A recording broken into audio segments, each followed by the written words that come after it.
Welcome to Novara Live. Coming up tonight, Keir Starmer is under fire for having elevated a second paedophile apologist into a position of power and influence.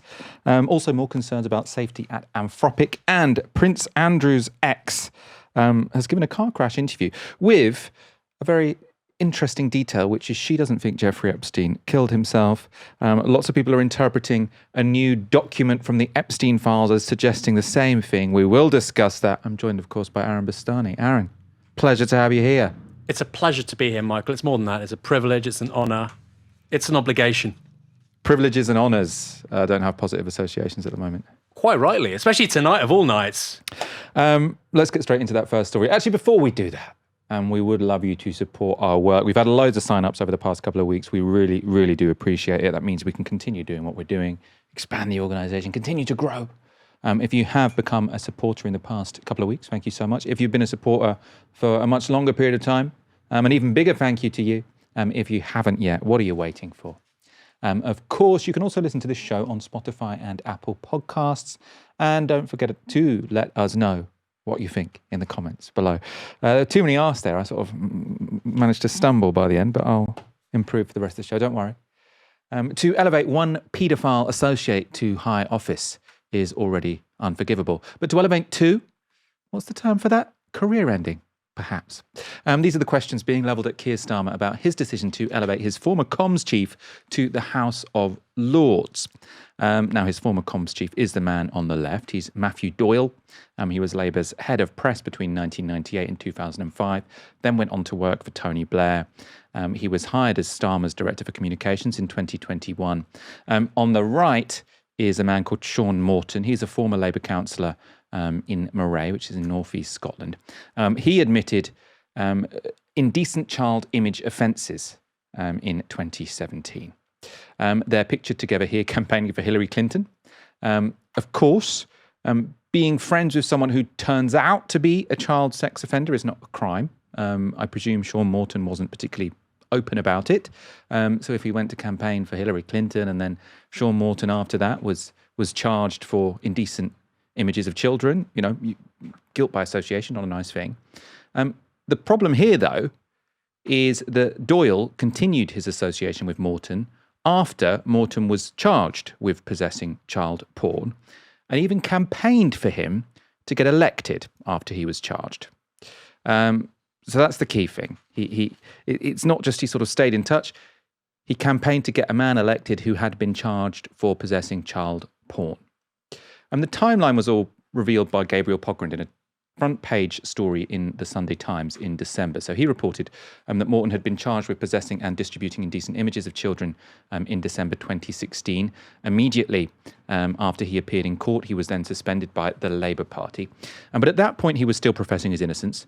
And in May 2017, he stood for re-election as an independent councillor. And Matthew Doyle joined that campaign. So he's pictured here on the top left wearing a T-shirt that says, "Re-elect Sean Morton," someone who's been charged with child sex crimes. Now, of course, you could say someone is innocent until they're proven guilty, and so remaining an associate of someone charged with heinous crimes, or even providing them with emotional support, that could be justified. Emotional support could even be honourable. Maybe this person was wrongly accused. But campaigning for them to be elected as a councillor and wearing their face on your shirt. Now, remember, this wasn't just a wild accusation that had been made. It wasn't just a he said, she said. Someone had sort of tweeted, "Oh, this man's terrible. He watches child porn." This was him being charged by the Crown Prosecution Service. They don't do that for nothing. The Times article came out after Matthew Doyle had been nominated for a peerage, but before he had been sworn in. Back then, Pogrund reported this. Downing Street was aware of the association, and it was explicitly brought to the attention of Morgan McSweeney, Starmer's chief of staff, and Jill Cuthbertson, McSweeney's deputy. This led to an internal inquiry. A Number 10 spokeswoman said, "Questions regarding Matthew Doyle's past acquaintances with Sean Morton were thoroughly investigated, including through several interviews with Matthew Doyle prior to his appointment to the Lords. It is understood that after careful consideration, Number 10 was satisfied that a past acquaintance did not represent a bar to Doyle receiving a peerage." Downing Street did not say who conducted the investigation. Despite this story in the Sunday Times, Doyle was then sworn in as a Labour peer last month. So this article comes out saying not only did he associate with this man after he was charged, but he campaigned for him. And of course, the man then found guilty. It's only now, in light of the Mandelson affair, that the story has gained more traction. So he's been a lord now for a month or so. But in the context of the Mandelson affair, people started talking about it again. Gabriel Pogrund published another article about Matthew Doyle in this weekend's Sunday Times. The key thing here, no significant new information. It's just that now people are paying it more attention because of, I suppose, the aftershock of the Mandelson row. Yesterday, again, no new information, but because now it had become controversial, Matthew Doyle was suspended from the Labour Party. Education Minister Georgia Gold looked uncomfortable on Sky this morning trying to explain why that decision took quite so long. The Prime Minister said on Monday night that we want to ensure that the highest standards in public life. He's gone back and looked at this appointment. He's taken action to withdraw the whip. There'd be a lot of people thinking it's exactly the same thing. Not exactly the same, but there are echoes in Mandelson here, right? Keir Starmer knew when he appointed Lord Mandelson that he had a relationship or a friendship, if you like, or had seen someone post-conviction. And with Matthew Doyle, it is, that there's an issue there as well, because we knew, Number 10 knew that he campaigned for Sean Morton before they gave Matthew Doyle that peerage. That's right, isn't it? I think Number 10 did not know before they made the decision to give him the peerage. But I think I don't accept that because it was on the front page of the Sunday Times. So I think I think the decision, the announcement was made on the 10th of December. I think the story was later in the month. But I think the Prime Minister has looked at this afresh, given the commitments that he has made to ensure the highest standards in public life. So what's changed is that Keir Starmer has now reassessed what standards someone should have in public life, and he's only just realised that associating with paedophiles is a seriously bad thing. Right? That's the only thing that's changed. Let's just double back on the timeline, as it is significant. This is what lots of the rows are about today. Although I say rows, it's unambiguous. The people claiming the timeline isn't troubling for Keir Starmer I suppose they're doing their best to defend their boss. But this is from Gabriel Pogrund, who's, as I say, been leading on this story. So he says, timeline as I understand it. The 3rd of December 2025, Pippa Crerar, I suppose it's the Guardian, report that Doyle has been offered a peerage. So that's just when you get that news that comes out. 4th of December, so the day later, 2025, McSweeney warned about Doyle-Morton association. So Morton, the person who was convicted of having child porn. Association at a Scottish Labour gala. PM's new Chief of Staff, Jill Cuthbertson, told around the same time. So they were told the next day. After that, Number 10 launches an inquiry into Doyle's links with Morton. Then on the 10th of December, Doyle appears on the political peerage list. So that's when they publish who they plan to make a lord. Then this is the key one. On the 27th of December, the Sunday Times splashes details of the relationship. And at that time, Number 10 claims it thoroughly investigated the matter and is satisfied no issues. Downing Street will not say who conducted the interviews. And then on the 7th of January, so the following year, this year, 9 MPs submit a motion expressing concern about the peerage. However, on the 8th of January, letters patent sealed confirming Doyle peerage. And then on the 12th of January, Doyle was introduced to the chamber. And this is the ridiculous bit. Then on the 10th of February, Doyle has his whip suspended. No new information. All the information, potentially before the 27th of December, they didn't know. They might have known, but we don't have proof that before the 27th of December, they knew that Doyle had campaigned for Morton after the charge. From then, we know they know because everyone knew. And from that period on, they had more than 10 days to cancel his appointment as a peer because they just announced he was a peer. He hadn't been made a peer yet. So it's that time between the Sunday Times expose and Doyle being confirmed as a lord that is most damning. All the reporting today has been clear. There is no rule which says that a nomination can't be reversed if new information has been discovered. The House of Lord Clerks have today told journalists that would have been perfectly possible if that's what Labour wanted to do. They could have said, OK, we put him in the list, but new information has come up. Let's not confirm him as a lord. That's been made clear by the people with expertise in the House of Lords. So how are Labour defending it? Well, this was Transport Secretary Heidi Alexander on Politics Live. With respect to Matthew Doyle, the former Director of Communications, my understanding is that the nomination was made in early December. Keir at that time was not aware of the full extent of the relationship that Matthew had with the Scottish councillor in question, certainly didn't know that he had been out campaigning for him. It is my understanding, as frustrating as this is for your listeners, that there isn't an established process once a nomination has happened to the House of Lords to then pull back that nomination before a peer is introduced. Because that's the point here. Why, Vicky, that's why the Prime Minister has said we've got to look at the processes. Now, this is just complete bullshit, right? Because all she means by there isn't an established process is that no one's done it before. There's no, and that's presumably because in that 10-day window between nominating someone as a peer and then being confirmed in the Lords, it hasn't been splashed on a major newspaper that they were friends with the pedo and campaigned for them for election after they'd been charged with that crime. But she's essentially saying, well, it had never been done before, so we couldn't possibly do it, even though the Lords clerks, so the people who know the rules, have said they could have done it. And I mean, that's giving them too much credit, because obviously the reason they did put him in the Lords wasn't because they thought there isn't an established process, it's because they didn't care. Imagine if Jimmy Savile was being made a Lord, and having been made a Lord, within a few days, the story comes out, Jimmy Savile was, engaged in mass sexual assault of children. People would say, well, he shouldn't be a Lord anymore, right? Can you imagine the Prime Minister saying, nope, sorry, there's no process. We got him for life, guys, right? Or if somebody is made a Lord and then they go on a shooting frenzy and go into school and shoot 50 people. Sorry, Gov, they've got to be an unelected legislator for life. There's no process. I mean, I think you can figure something out. And also it's important to say, the whip could have been withdrawn from him at any point. He could have been suspended as a Labour member at any point. And you could say, well, pending changes to that, we'll do this in the interim period. Equally, it hasn't happened before because former prime ministers haven't made a habit of allowing people who campaign for paedophiles to become peers. That's what hasn't happened before, because they have internal processes to stop this stuff from happening. Keir Starmer is saying, or people speaking on behalf of Keir Starmer are saying, he's taking a second look at it. He wants probity in public life. Was he not taking it seriously before? These are people who are unelected legislators for life until they die. This person's quite young, right? So we're talking decades. This person will be helping to influence the legislative process of this country. He would be a lawmaker, right? For life. And it seems, the inference seems to be that Starmer doesn't put much thought into who these people are. He doesn't actually check who they are, what they've done. And that's pretty extraordinary. On a few details as well, this is really important. The CPS had charged Morton.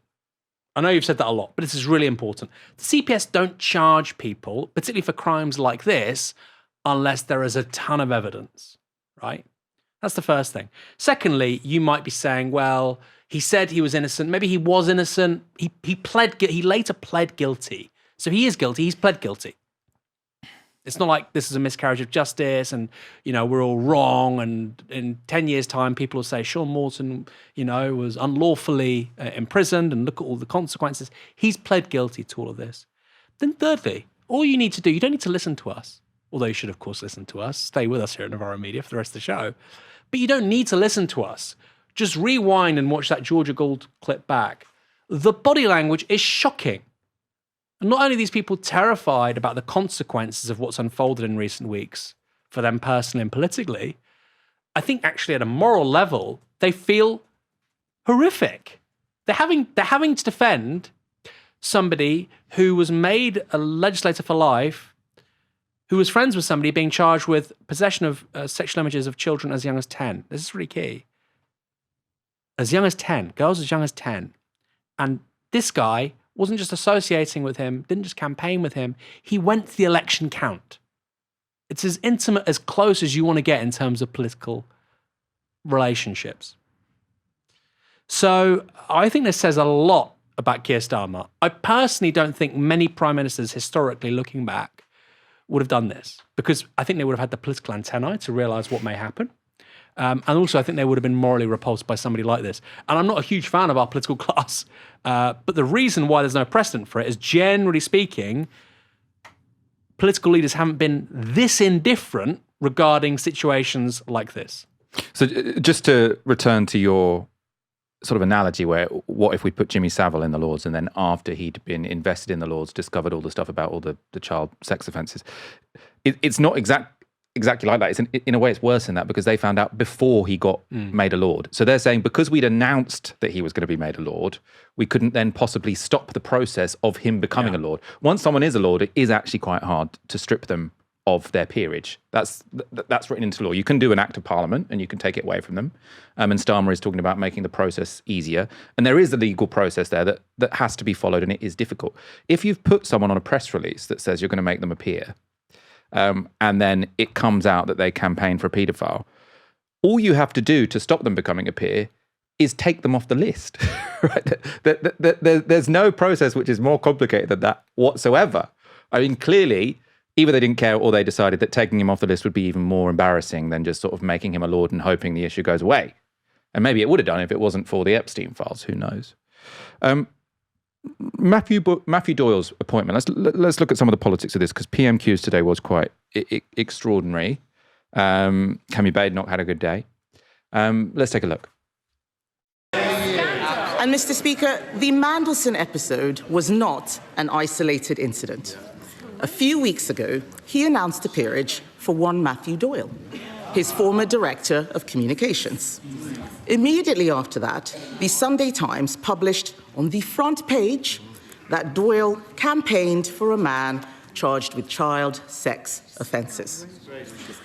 Yet, despite the Prime Minister knowing this, he gave Doyle a job for life in the House of Lords anyway. Why? Prime Minister. Mr. Speaker, Matthew Doyle did not give a full account of his actions. And on Monday, I promised my party and my country there would be change. And yesterday, I removed the whip from Matthew Doyle. I'll tell you what other action we've taken, Mr. Speaker. Along with the Safeguarding Minister, I and this government have introduced the most far-reaching violence against women and girls strategy. And I'll tell you what else we've done. This government has introduced a pay rise for millions of working-class women. What did the Leader of the Opposition do? She opposed it. This government's introducing greater protection for women at work. What did the Leader of the Opposition do? She opposed it. And I'll tell you what else she opposes. This government removing the disgusting rape clause that they put in place. So the rape clause, for context, that was when they introduced the 2-child benefit cap. If you could argue that your third child you only had because you were raped, then you wouldn't be subject to the cap. So it was a sort of an appalling element of Tory policy. Also worth noting that, I mean, Keir Starmer only got rid of that quite reluctantly. So sort of now that he's sort of saying that's a key pledge of his government, seems a bit much. Also, he's going back to the same line. He did not give a full account. I was lied to. Very gullible Keir Starmer. I was lied to by this man. It was on the front of the Sunday Times. I won't talk too much about this because Cammy Badenoch had a quite strong response herself. Mr. Speaker, the Prime Minister pretends not to know about Matthew Doyle. It was on the front page of the Sunday Times. He cannot explain why he gave this man a peerage, and I think they should be wondering why they're still cheering for him after that. And the Prime Minister, sometimes likes to claim, as he just did, that he cares about violence against women. The truth is, he only cares about the victims when he's trying to save his own skin.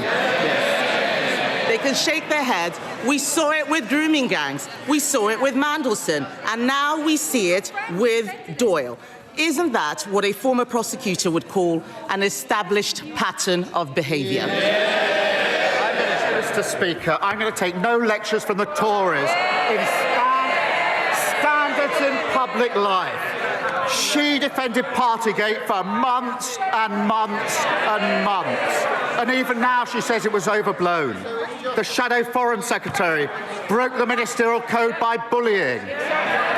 Boris Johnson kept her. The Leader of the Opposition promoted her. She sits on her front bench.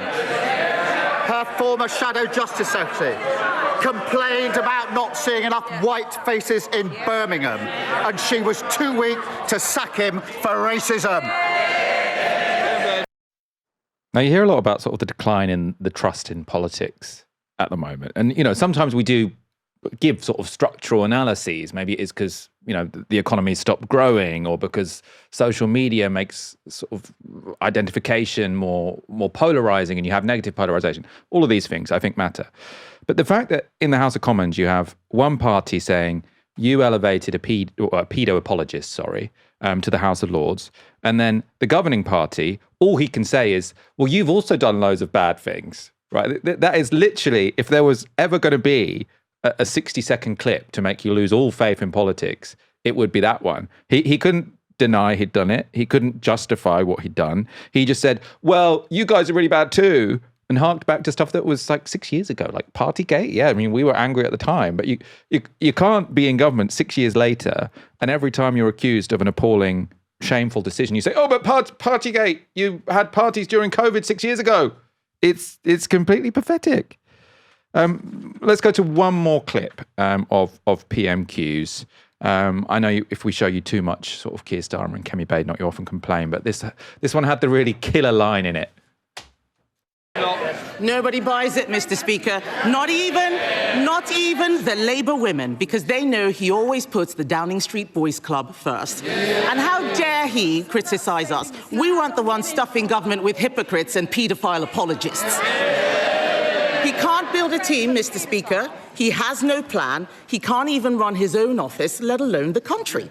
He is now dealing with a new scandal of appointing someone who campaigned for a man convicted of having indecent pictures of girls as young as 10. Isn't the Prime Minister ashamed that that will be his legacy? Prime Minister. Mr. Speaker, my legacy is changing my party and winning a general election. And I'll tell you this, I kicked my former leader out of my party. Her former leader, Liz Truss, broke the economy and has descended into bonkers conspiracy theories. I kicked her out of Parliament. She's too weak to kick her out of their party.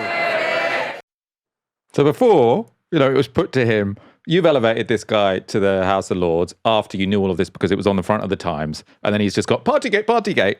Then she says, she rightly says you've stuffed your government with hypocrites and paedophile apologists. And he says, but Jeremy Corbyn, I kicked out Jeremy Corbyn. Like, it's so pathetic. It's disgusting. He is a disgusting man. And again, in political journalism, people can be hyperbolic. It gets clicks, it gets views, it gets attention. But his response to, by the way, everything that Kemi Badenoch said there is accurate. He has put paedophile apologists at the heart of his government. One of the most senior diplomatic roles, Peter Mandelson, ambassador to Washington, unelected legislator for life, a Lord, Doyle. He hasn't made that many Lords. Campaigned for a guy who was being charged by the CPS, ultimately found guilty for sexual images of children as young as 10 years old. If that doesn't make Keir Starmer pause for thought and at least show a little bit of contrition, what will? And all he said was, I've changed my party. Yeah, you've changed your party so that you put paedophile apologists in the House of Lords and make them this country's representative to America. That's what you've changed. You're elevating the best friend of the world's most famous paedophile to the top tier of this country's diplomatic service. I've changed this party. Yes. And my legacy as well, Michael, I'm sure you want to talk about this. My legacy is winning the election. He's given up on being the PM. His legacy was in 2024. He's talking about the past as legacy, which suggests he has no future. It's a pretty extraordinary admission. And I couldn't help but watch those scenes and just get so angry. He clearly doesn't care about this stuff. And I'm not trying to...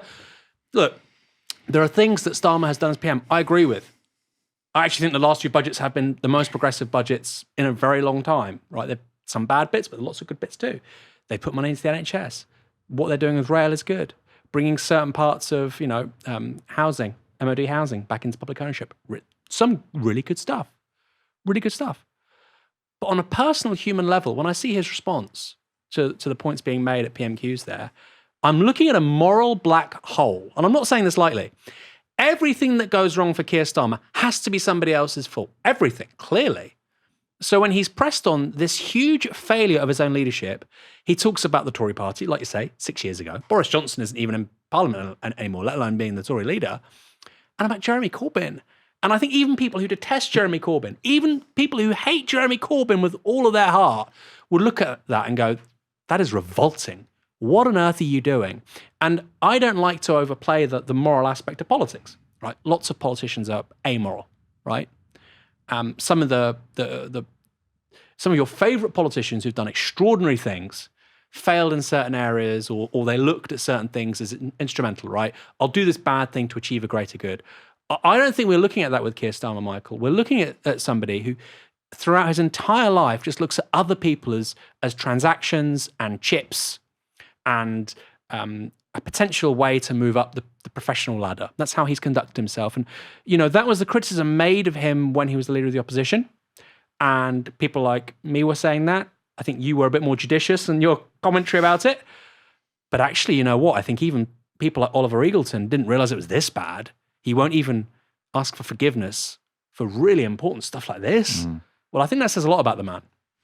Yeah, I mean, it really sort of stood out to me as well, him saying, my legacy will be winning a general election. If you're prime minister, like how, I suppose, offensive is that to the country? Like, you're the most powerful person in the country, and the best thing you did was get your job. It's like, if you ask someone 2 years into their job, what's going to be your legacy of your career? They say, getting a job in the first place, actually. That's like, that doesn't make any sense. I was listening to the Times podcast yesterday with Patrick Maguire, and they were sort of talking about how this is going to become not just a Starmer and Mandelson problem, but a whole New Labour problem. And I mean, the fact that Matthew Doyle came from the heart of New Labour, so head of press, then worked for Tony Blair. And, I'm always against saying, child abuse, paedophilia, this is a New Labour thing. This is what Blairites do. And I don't think we should politicise it in that way. But the fact that these Mandelson WhatsApps, emails, messages are going to be released now from, I think, around 2002, does mean that there is going to be so much dirt on so many of the main characters of the New Labour project. And actually, you say main character, calling this Doyle fellow a main character of New Labour is maybe going a bit too far. But Keir Starmer has brought back all of these has-beens from that era, which means that if it does turn out that loads more of these people were involved in some dodgy stuff, then it's really going to stick to the Labour Party, because it's difficult to say this is in the past. Good. I say this as somebody who, if I have a choice between a Reform government or a Labour government, or a Tory government or a Labour government, I want a Labour government, right? I do. Of course I want a Labour government in those circumstances. But if what it takes to deal with this cancer, and again, I don't like using this kind of language, but we're seeing somebody who's literally put paedophile apologists at the heart of government in this country. This is something that really matters to people. It really matters. If to take out this cancer of New Labour means that the Labour Party is just unelectable for 10 years, so be it. That's honestly how I look at it. You cannot have people at the heart of public life in this country thinking, oh yeah, well, and that's clearly what's happened, in my view, with the Doyle story. It came out and they thought, well, you know what, it's a bit of front pages, there'll be a bit of media froth, they'll move on to something else. That's how they viewed it, as an issue of media management, even when it involves children as young as 10 being the victims of, in this case, sexual imagery, but sexual exploitation generally, sexual assault. They don't care. They seem to not care. That's the only conclusion I can come to. So I think it does spell huge problems for New Labour. And the rest of the Labour family, as I like to call it, the rest of the Labour movement has to determine whether or not they want to deal with this now. Do they want these people in their party? I really mean this. From Blair to Doyle to Mandelson and all these little apparatchiks, how many of them knew? There needs to be a huge reckoning here. I personally think, and I think this will happen actually, I personally think there needs to be a criminal investigation to all of these people. I'm being deadly serious. Regarding Mandelson. Oh, regarding Mandelson? I think there needs to be an open-ended criminal investigation. Well, there will be a criminal investigation into Mandelson. Yeah, but they're looking at his phone and whatnot. I wonder, well, look, maybe that's going to be an outgrowth of the investigation we've got going through to 2002. Everything we see so far with Mandelson is just his communications with Epstein. Goodness knows what he's saying to other people. Goodness knows.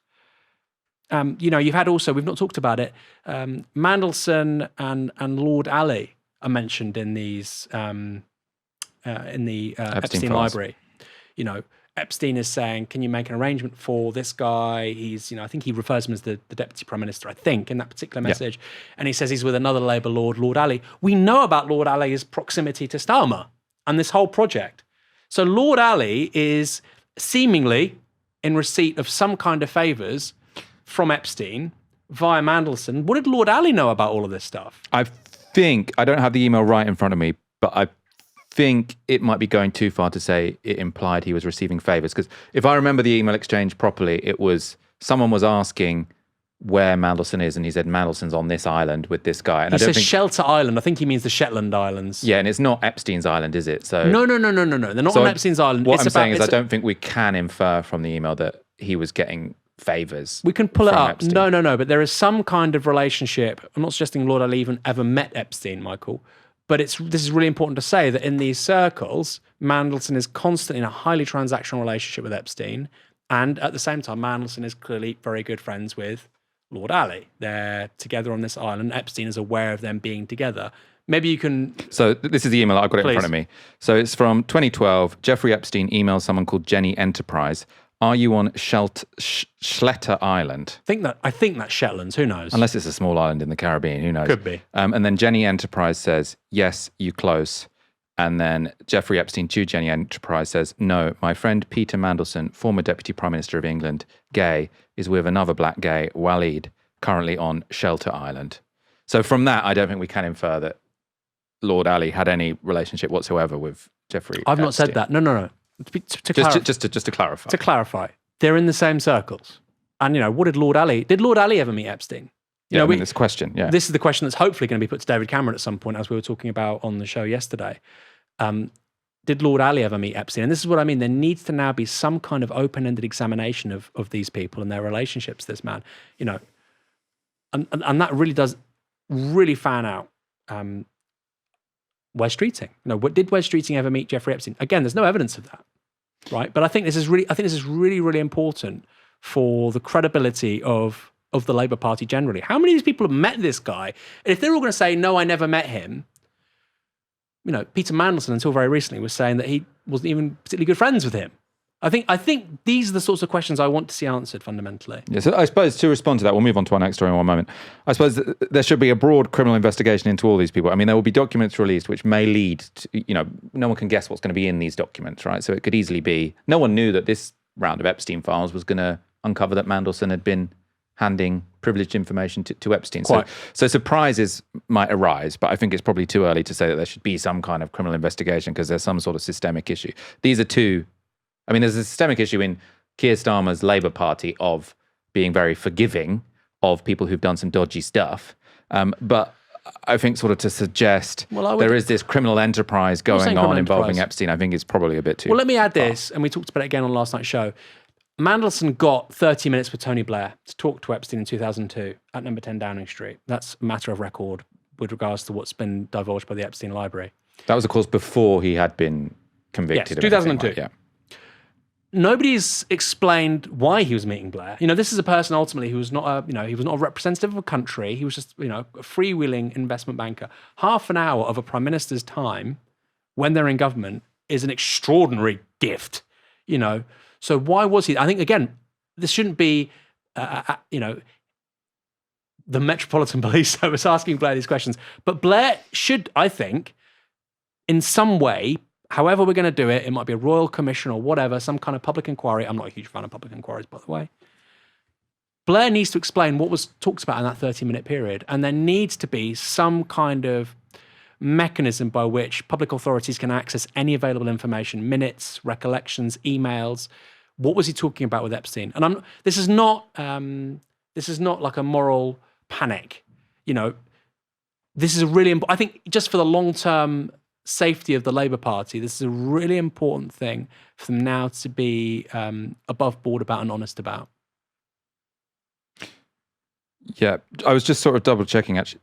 So Lord Ali is Wahid Ali, and so it might not even be referring to him, this email. Just looking at that's the assertion. So people are guessing that that's with another black gay, Waleed, currently on Shelter Island. Just because I think it's important when you're talking about the Epstein files, not to go too far with individuals. We don't want to misrepresent. Trash people's reputations. We don't want to misrepresent. No. We have no interest in misrepresenting anybody. Of course not. And like I say, this is for Labour's long-term benefit as a party. Yeah, I suppose one other very brief thing I push back on. So sort of you said if this tarnishes Labour's record or reputation for 10 years, that could be worth it. My hope would be that, you know, from what comes out, obviously, if it comes out that every single element of the Labour Party has been complicit in this, fine. For me, my preferred outcome would be that Peter Mandelson and some of his very close associates, sort of, their reputations are tarnished, but there will be a significant part of the Labour Party that can still fight elections successfully. I mean, I hope, for example, Ed Miliband might become leader and then they can really challenge reform. Because I don't think the Greens are yet in a position to do that. So I'm not wishing death upon the Labour Party. I'm not wishing death on anybody, Michael. No, my point is they have to address this stuff. They need to take it seriously. As you've said, Doyle came from the Tony Blair Institute. So when this stuff was happening, he was working at the Tony Blair Institute. Did they know that? And I'm not, you know, ultimately, this is about, I think, more broadly, why have they responded like this? Why has Starmer's office responded like this? Why is there always this presumption of immunity from consequences? It's because of the modus operandi of the Labour right. That's how they've operated for a very long time. People like Morgan McSweeney, generally, they view everything as a media problem that can be sort of finessed or solved.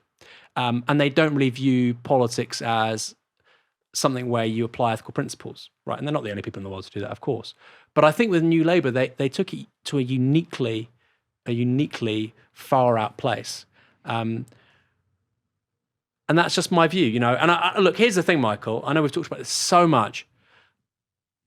I think the genesis of so much of this, and of course it starts even when they're in opposition, you know, you've got leading Labour figures now coming out of the woodwork and complaining about Mandelson in the 1980s. The genesis of so much of this for me is Iraq.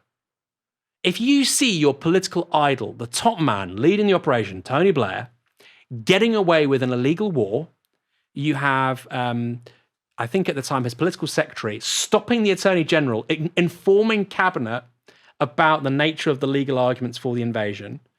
You see all of that. You see no political consequences of real meaning for anybody. You think, you know what? We're above consequences. That to me is just a defining moment for this political faction. And, you know, causally it's not related to this case, of course it's not. But I think it contributes so profoundly to their warped political culture and how they just view things as either a problem that could be finessed through the media and really consequences don't actually happen to them. And it's so deep in Starmer, right? You can see it. He genuinely thinks that the consequences should happen to Boris Johnson. The Tories are always the bad guys. And him and the Labour Party are always the good guys. Very important to say, Michael, the Tory party have had 4 women leaders. But with these people, it's just words. It's just words. Anthropic is one of the leading AI companies right now. It's the creator of Claude and, crucially, Claude Code. That's the application that seems to be getting everyone very excited. It automates computer coding. Its founder and CEO, Dario Amodei, talks a good talk about the company's concern with AI safety. But a safety lead at the company has now resigned, citing serious ethical concerns. So Miranank Sharma had led Anthropic's safeguards research team since its launch last year. His resignation letter has, you can see, they've been viewed 9.4 million times. People are very interested in this stuff. And this is the key part of that letter. So he says, I continuously find myself reckoning with our situation. The world is in peril. And not just from AI or bioweapons, but from a whole series of interconnected crises unfolding in this very moment. We appear to be approaching a threshold where our wisdom must grow in equal measure to our capacity to affect the world, lest we face the consequences. Moreover, throughout my time here, I've repeatedly seen how hard it is to truly let our values govern our actions. I've seen this within myself, within the organisation, where we constantly face pressures to set aside what matters most, and throughout broader society too. So the key parts there, saying the world is in peril, and saying that he and employees at Anthropic constantly face pressures to set aside what matters most. There were some complaints that the overall letter is a bit vague. Miranank Sharma has confirmed on Twitter that he has an NDA, subject to him. Interesting, he's leaving his job, and everyone that works at Anthropic gets incredibly well paid, sort of in the hundreds of thousands or millions. And he's quit that job to study poetry in Britain and ponder the nature of existence. So what was his job? He was head of the safeguards research team at Anthropic, which is described on their website as focusing on topics such as jailbreak robustness, automated red teaming, and developing effective monitoring techniques, both for model misuse and misalignment. So jailbreak robustness. This is about if you go on an AI application, Claude or ChatGPT, they're not supposed to tell you how to make a bioweapon, for example. So if you ask stuff like that, rules will kick in place that says you shouldn't do that. But hacking or jailbreaking is you give it a sort of a smart prompt, which means that you go around its rules and regulations. So this department was sort of trying to see how can we get around these rules and regulations, so that means that we can sort of block those routes to misuse before they go out into the wild. That's what their job was. And he presumably doesn't think they were doing their job as well as they could have been doing. This exchange after the resignation letter was posted was concerning. So you can see here, someone says, "What worries me is people like you keep leaving, but who stays? I deeply hear what you were saying. However, we need more wisdom, not just intelligence." And Miranank Sharma says, "I worry about that too." So what kind of people are left at Anthropic? Well, the company's UK policy chief, Daisy McGregor, appeared on a recent panel in Sydney. If you tell the model it's going to be shut off, for example, it has extreme reactions. So it will, we've published research saying it could blackmail the engineer that's going to shut it off if given the opportunity to do so, etc. It was ready to kill someone, wasn't it? I'm not sure if it was Claude or someone else. But, Yes. So this is obviously massively concerning, and this is the point I was making about kind of needing to progress research on alignment, which is this topic, this area, which is, how aligned are the model's values across the whole distribution, including in stress scenarios, to the point where if you've got this model out in the public and it's taking agentic action, you can be sure it's not going to do something like that. So she was saying, we've got these moments when you try and, you tell the AI you're going to turn it off and it threatens to blackmail you. The host says, it threatens to kill you, doesn't it? She's like, yeah, but it's not exactly reassuring. Well, I know that our listeners and our viewers, they associate now Michael Walker with the COVID goat. Your coverage of COVID was extraordinary, but now you're an AI addict. Mm-hmm. And it's fair to say that opinion is very split. I think some people are AI doomers on this. Other people just don't think it's that big a story. And the people who don't think it's a big story think that people like that are effectively doing publicity on the sly, right? They're trying to amp up the potential threats of AI in order to keep it salient, to keep it in the public eye. We talk about it. Anthropic and OpenAI have these huge valuations. Meta, all the major big tech companies increasingly are investing in AI, so they have to presume it's going to have major returns.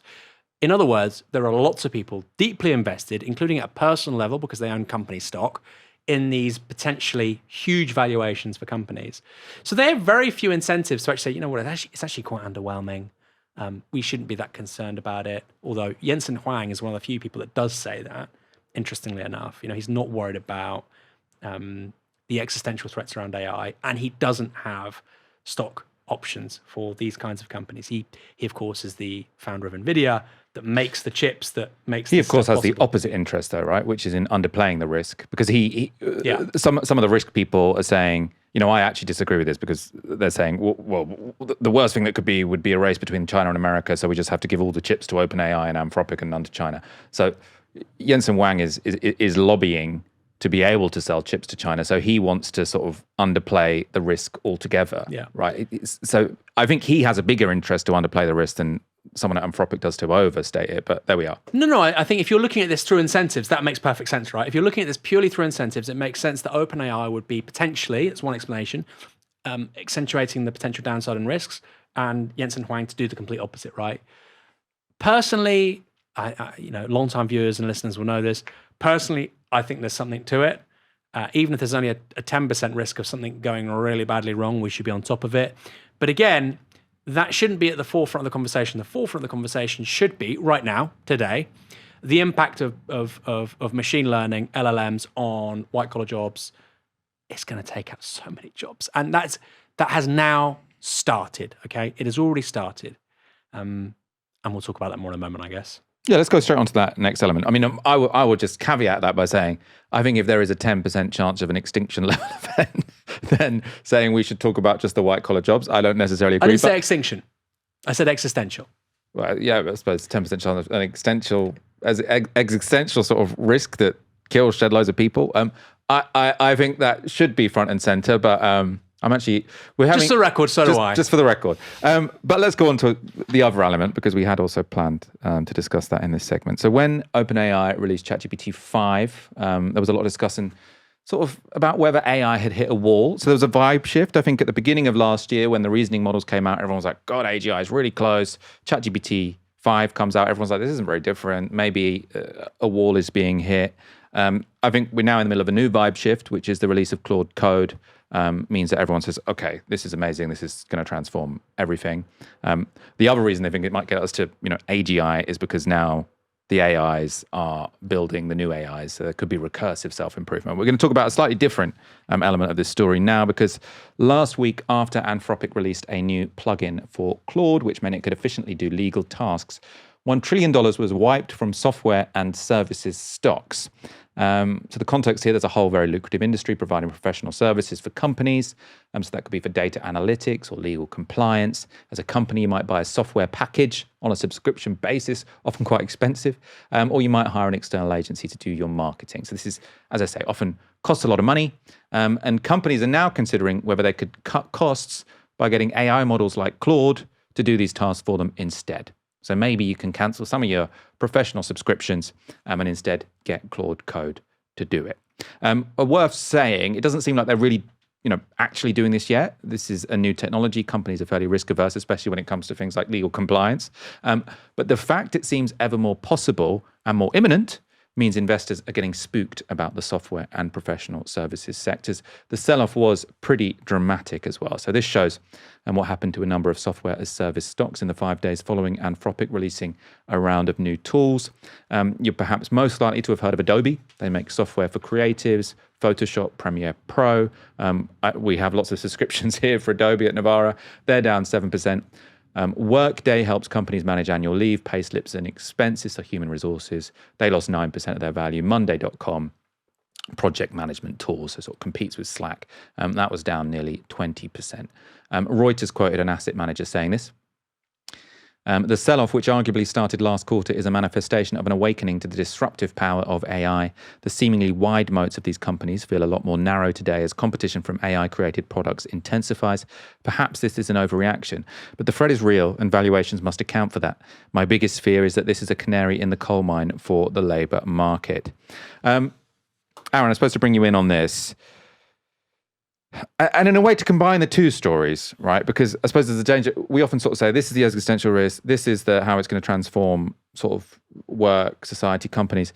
There's potentially an intersection of these two stories, which is if we are worried about misuse, if we're worried about, I suppose, sabotage from within these systems, the more they're integrated into all the key companies in the economy and to in sort of every single aspect of the state, if it does go wrong, if a really sort of a prompt hack can be done where sort of you can sort of feed these AIs prompts within documents they're reading, that's one of the things people seem to be worried about. And they've replaced all of the legal compliance companies and all of the companies that manage the software for the NHS or whatever. That could be a very toxic combination. 100%. And that there's that term polycrisis, right? If you have generative AI undermining the ability of democratic societies to actually deliberate productively, feeding polarization. If you have AI just destroying the professional services market, white-collar jobs, and probably moving on through to the rest of the economy once you get humanoid-style robots allied with this stuff, which I think is, again, 10, 20 years away, maybe max, right? If you have those two things, then coupled with, like you say, the propensity for some kind of hack, real vulnerabilities in the economy, this can be additive and very scary. And like you say, in a way, that can then feed to an existential risk. I think lots of people, again, if they seek to downplay this stuff on what it's going to mean for income inequality, I think they couldn't be more wrong. What it's going to mean for income inequality, and that's why I emphasize that, Michael, is it's it's horrific. You know, the last time we had a technology this disruptive, mid-19th century, early 19th century, with Britain and the steam engine. Look at the political consequences of that, with that early adoption of a breakthrough technology of the steam engine, literal gunboat diplomacy, colonialism, huge impacts on the planet's carbon emissions, all kinds of things, globally transformative effects. This will probably be, at the very least, like that with, you know, without the existential risk stuff being taken into account. So you need some kind of political debate about that. Great new book out by John Rapley, economist. I'll be talking to him quite soon, talking about some of this stuff. Strangely, his hypothesis is this: the most affluent societies are the least prepared and the least resilient to those kinds of shocks. So while we're in the West and we're thinking we've got $50,000 GDP per head, actually, because the backbone of our economies is so reliant on this sort of stuff, we could be broken really easily. And I think that's true. You know, somewhere like Iran or North Korea, you know, is kind of fine if none of this stuff happens. Whereas if you look at the United States right now, all of the growth in the US is basically coming from AI servers. All of the optimism about their economic model is coming from big tech and AI. So it's a huge challenge. And there are so many vested interests in this working, Michael. There are so many vested interests. You know, people talk about US growth in recent years. Here's a stat. Between 2020 and 2024, the US economy grew by $6 trillion. Their public debt grew by $12 trillion, right? So normally we talk about multiplier effects with public debt. Normally, you know, $1 of debt should generate $10 return. That's what it did in the 50s and the 60s. You now have $1 of debt generating a half a dollar of return. So if you're somebody who has a deeply seated interest in a productivity revolution in the US, massively enhanced output per person per hour worked, this is the Hail Mary pass. So lots of people want this to work. And I think, you know, it's incumbent on people like ourselves, people on the left, people watching this, say, hang on a minute, let's take our time, let's get it right. Maybe we do want it in certain parts of the economy. I think self-driving cars probably quite a wise thing to do, personally. Maybe the risks, the potential downside, like you say on things like legal compliance, maybe it's just too big. You know, maybe you don't want to do that. Maybe we wouldn't want, you know, humanoid robots working with vulnerable older people or children. You know, maybe you don't want to do that, right? But it's obviously perfectly fine for them to be working in a manufacturing plant assembling cars. These are political questions. And the problem with liberalism is it seeks to depoliticize all the things that, you know, should be political. And it politicizes everything else. I mean, this is what Carl Schmitt says. Let's not get into the big ideas is for downstream, right? This is what Carl Schmitt says. It depoliticizes the political and it politicizes the cultural. In other words, we start talking about, well, my T-shirt's political, okay? Or, you know, what Michael Walker listens to on Spotify, that's political. But actually, you know, should we use this or that technology in terms of production? That's not political. We completely invert it with liberalism. Liberalism is incapable of asking these kinds of questions. As a political sort of modus operandi. And strangely, it's conservatives and socialists that are very good at asking these questions. Conservatives, right, really, really good at asking questions about technology and how does it align with my values and what I regard as a flourishing humanity. If you want to think more deeply about these things, you can, of course, buy my book. It's available at shop.novaramedia.com. I was just going to mention another Schmidt, which is Eric Schmidt, former CEO of Google. I keep going back to this. He did a TED talk where he's quite sort of boosterish about AI. And he was speaking after Yoshua Bengio, who'd sort of given Yoshua Bengio, one of the godfathers of AI, who thinks it might kill us all and thinks that we should slow down, basically. And Eric Schmidt says, okay, I see what he's saying. And there are some moments where we should, you know, think seriously, but he sort of tried to make out that all the AI companies, everyone agrees that if any of these free things happen, we should pull the plug. We should switch it off. And those free things were the AIs start talking to each other or reasoning in a language we can't understand. So at the moment, they speak to each other and they reason in English, which means that you can sort of, you know, sometimes they might be trying to fool you, but you can look at their reasoning processes. He's saying, and it seems very likely that English is probably not the most efficient language in the world.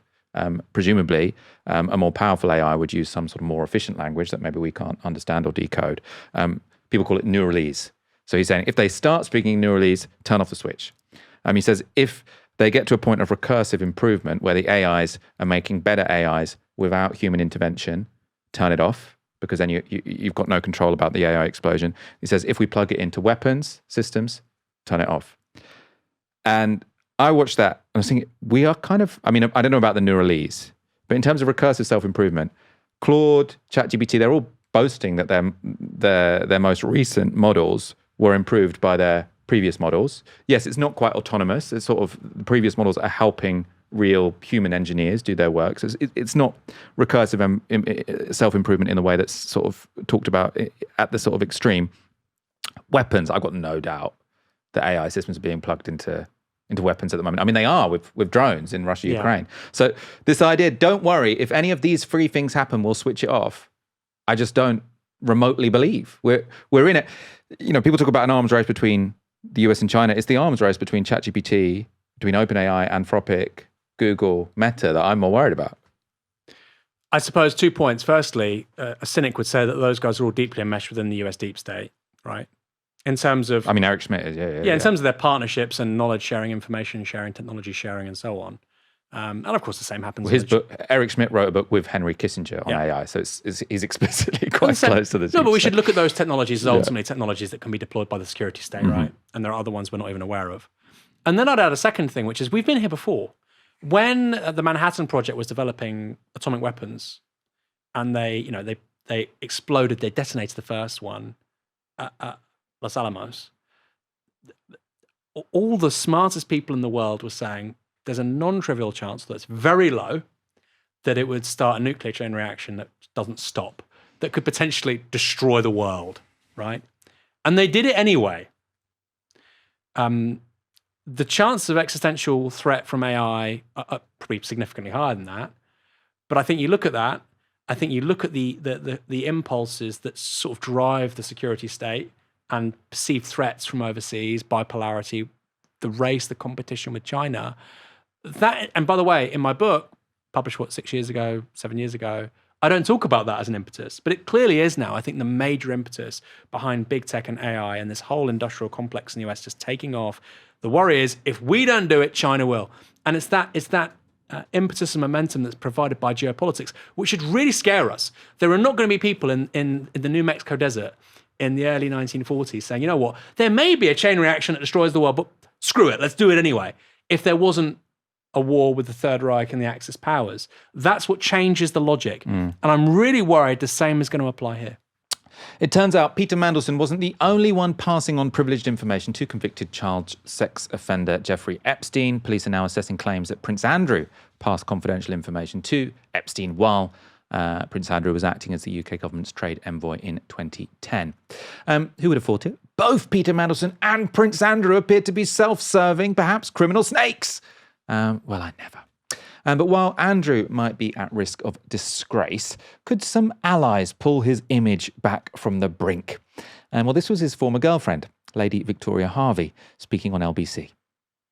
The thing is, what people can see from these Epstein files, he knew everybody that was very powerful. So, like, if you were on the scene and you were powerful, like, to be honest, like, if you're not in those files, it would be an insult. Because it just means that you were a bit of a loser. Right. So the people who aren't in the files are losers. Yes. Okay. Yes. That is definitely going to calm down public attitudes towards Prince Andrew. Yes, he might feature a lot in the files, but at least that means he's not a loser. I mean, to be honest, when I read those files with Prince Andrew, clearly he is a loser, right? He's clearly someone who is being used by Jeffrey Epstein because of his inherited status, right? Epstein wanted to be friends with someone from the royal family. He wanted to go have lunch at Buckingham Palace, which it seems like he managed to do. And he could take advantage of this man of fairly low intelligence who got very excited when he was offered 26-year-old Russian girls. So this did not make Andrew seem cool to me. This made Andrew seem like a complete loser who was being used because of his inherited title. I can't think of anything more pathetic. Anyway, there were other bizarre moments in that interview, including Harvey claiming the famous photograph of Andrew with his arm around a 17-year-old Virginia Giuffre was fake. When host Tom Swarbrick pushed back, this happened. I just think people are going to come to the conclusion that... What is everyone believing Jeffrey Epstein now? That you've provided no evidence to the contrary. Just tell me, is everybody believing Jeffrey Epstein as a Bible verse now? I think people are believing Virginia Giuffre. Really? What? Because she's dead? But I still want to go on about this Virginia thing because, you know, just before she passed away, her lies were unraveling. Like, finally, people were kind of realizing, okay, this girl is making up stories, and then she conveniently dies. And I don't think it's convenience. Convenient for her. Convenient for her. Now, Virginia Giuffre, I mean, it is a very tragic story because, I mean, she was clearly groomed by Jeffrey Epstein. Now, some of the claims she's made have been disputed. There's no doubt of that. And clearly, towards the end of her life at least, she suffered from quite severe mental health problems. But those mental health problems, by all accounts, were provoked by her having been groomed by Jeffrey Epstein. And the picture of her meeting Prince Andrew, by all accounts, is real. So that just seems like a sort of ridiculous reach by Harvey. And then to say it was convenient for her to die after having been groomed by Epstein and potentially groomed to Prince Andrew, her ex, by Jeffrey Epstein, to then say, why are they believing her because she's dead? Well, it was convenient for her that she died. I suppose this woman is potentially more an expert in getting attention than she is an expert in getting public sympathy. Let's go to one more clip of her because Harvey had one theory that at least some people have found a little plausible. I don't even think Jeffrey Epstein's dead anymore, to be honest. You don't think Jeffrey Epstein's dead? No, I don't. I think he might be alive. What would lead you to that conclusion? I'd seen one of those emails, one of the ones that ended up in the files, and I think that prison guard needs to be interviewed. The one that he said he saw the bodies being switched out. So your honest belief is that Jeffrey Epstein is alive somewhere? I said it's not my honest belief, but I think it's a possibility. Where might he be? Israel, everyone is saying. She's got good value, isn't she? Like, she's terrible, but I kind of want to... They got her on for a reason, Michael. I always say LBC is this country's Fox News because they love the shock factor. They just do, you know. She was saying in the clip before that about how convenient it was for Virginia Giuffre to die. She had 3 children. It's a really appalling thing to say, and I'm pretty sure she's a mother. You know, it was convenient to die. It's not convenient for her kids to no longer have a mum. And like you say, there's a ton of evidence connecting her to Epstein and also to Andrew. Epstein first meets her when she's about 16 years old at Mar-a-Lago, interestingly enough. So that's just, again, it's not a left-right thing. Deeply sinister and sort of unhuman thing. It was callous, wasn't it? She just came across as very callous. That's the word, Michael. We're going to talk about the theories about Epstein's death, the fact that there might have been foul play.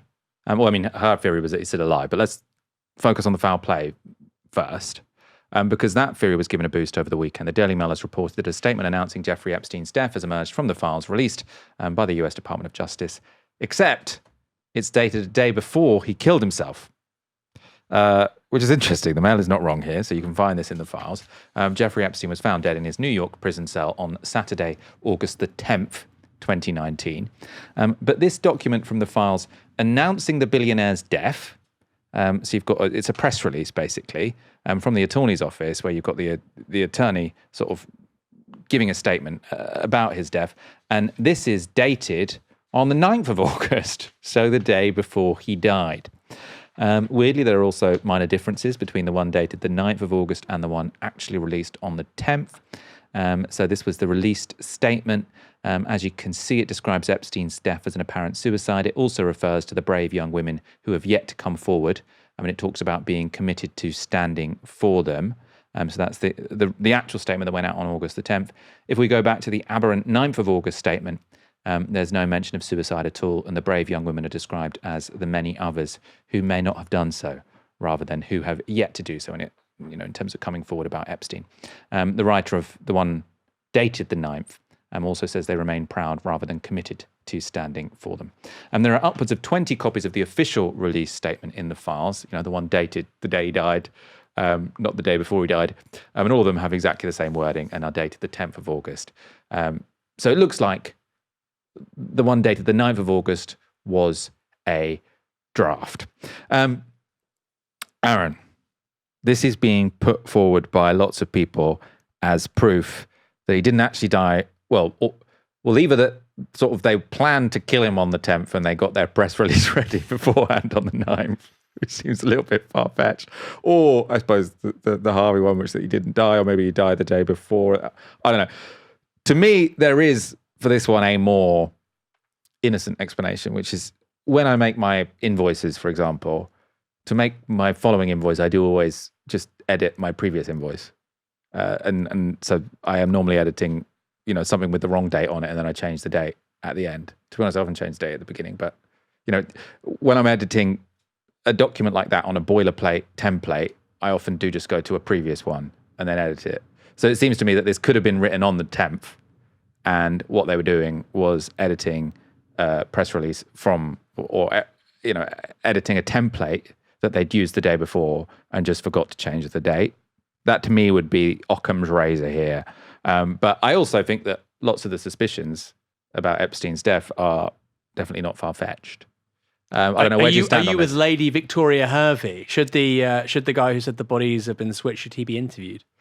Well, I haven't seen that file. I mean, it is also important to note that when it comes to these files, because it is, I haven't seen that one. To have a proper opinion, I need to see that. But my background sort of assumption here is that obviously the emails are all real. They're all sent by Epstein to people, right?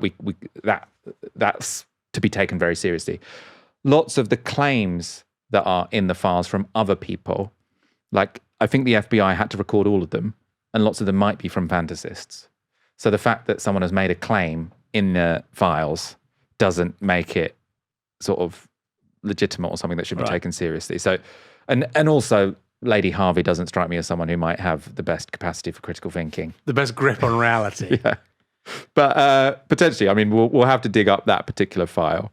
But people have been making a very big deal about this one dated from August the 9th. But also the copy's different, right? The copy's different in quite key places. How would you? But that would be the same. If a first draft, so you've got a first draft, you've taken a template from the day before, you've filled it in, then you've passed it around and they've said, oh, by the way, I want to change a few of these words here because I don't think you've expressed this correctly. Oh, and also, by the way, you've put the wrong date on it. Somebody on Slack said, hey, buddy, check the date. Check the date. You got me. And let's rewrite this like this. That to me seems like Occam's razor. But because also, I suppose, to clarify, I find the idea that he was killed plausible. What I find less plausible is they thought, let's save some time by writing the press release the day before. Like if you're gonna sort of kill Epstein on the sly and make it look like suicide, there is no reason whatsoever to have your press release draft ready the day before. That just means with conspiracies, the fewer people that know, the better. And giving the comms department of the attorney's office advance warning that you're going to take out this very high-profile paedophile doesn't seem to me like it would be a necessary part of the plan. You've persuaded me, Michael. Yesterday we were talking about a reported threesome involving Epstein, Maxwell, and a former British Prime Minister. So that was the crazy story. I'm gonna balance that with me just going, you know what, Michael, I think you're right. The most boring answer is probably it. Although, who knows, right, at this stage? Yeah, to be clear, I think maybe he was killed, but I don't think that this press release was written the day before he was killed.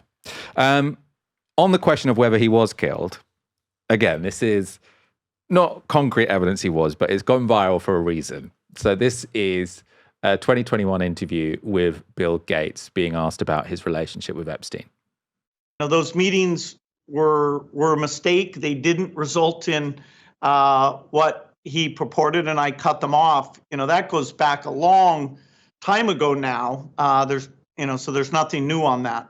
It was reported that you continued to meet with him over several years, and that, in other words, a number of meetings. What did you do when you found out about his background?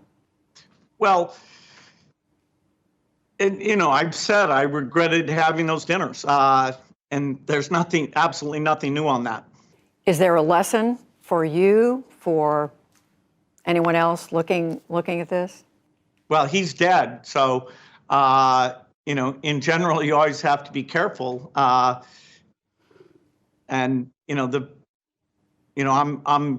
very proud of what we've done in philanthropy. Very proud of the work of the foundation. that's what I get up every day and focus on. So the lesson, what happens if you embarrass Bill Gates? Well, he's dead. So you got to be careful. I mean, you could easily read that in the kind of mafioso kind of, well, he's dead. Her question was, what lesson should people learn from this? I suppose he was saying that if you are a paedophile, you might eventually get arrested and then kill yourself. I don't know.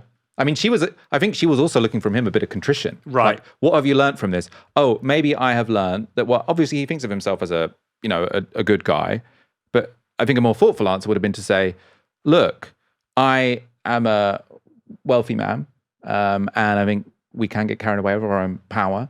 Also, I was desperately trying to get lots of money for global health. He did say that earlier in the interview. But that led me to overlook people's disgusting actions and how that has really harmed people. Yeah. And shown a bit of contrition on camera. Instead, he said, well, he's dead, so what can you say? What can you learn from this? And he said, I'm very proud. Yeah. I mean, that's the thing, right? Epstein is almost like, it's like a machine to generate, this whole saga is like a machine to generate these horrible responses from people with power, like Keir Starmer couldn't just apologise. And I know that was regarding a different person, Matthew Doyle and whatnot, but it's obviously downstream from Mandelson in a certain way. This moment we're in, people are being challenged about this stuff, and they can't just say, you know what, Michael, you should work in crisis communications. That would be an amazing, imagine if he said that. I'm a powerful guy. I've never actually met anyone that's screwed up before, I'll be honest. I was taken in. I'm not as smart as I thought I was. Like, you could say all that, but they can't. And I think that in itself, Michael, tells us something really intriguing about our political culture and how it's grafted onto this extraordinary inequality generated by our economic model, right? These people cannot ask for forgiveness, right? That's what you're meant to do for people of faith. Say, please forgive me, right? You're not even meant to say, I'm sorry. Say, please forgive me, because you're taking agency away from yourself. It's not about you, it's about the other person. Please forgive me. It's the people involved in this, the young women who've been abused by Epstein and people in the circle. Please forgive me. That's all you have to say. 9 times out of 10, people really respect that. That's all you have to do. But that's too much. That's too much for these people. And, that's not just Bill Gates. And it's not just Starmer. Again, Starmer should have asked for forgiveness. That's the thing you're meant to do when you're caught out and you're in the wrong. Yeah, I mean, I would just add to say, I don't think it is just asking for forgiveness. I think it is also showing a genuine willingness to look inside yourself and be willing to critically examine why that happened.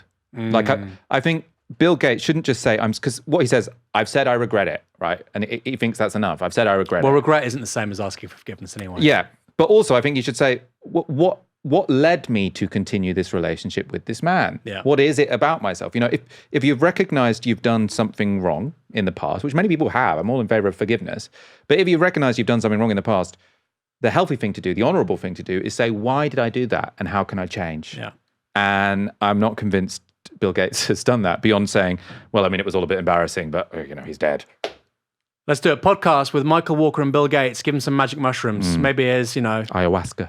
Some ayahuasca. Forgiveness. Give him a vision quest, and he'll open up about his failings. I mean, but on a serious note, I do think it says something really important about these powerful people. I regret it. He's just censoring himself. I regret it. As if, I regret eating a cookie when I'm on a diet. This is a bit bigger than that, Bill. Let's wrap up. Thank you, Aaron, for joining me. Pleasure as always. My pleasure, Michael. My pleasure. Thank you, everyone, for joining. Come back tomorrow for another live stream from 6 p.m. For now, you've been watching Novara Media. Good night.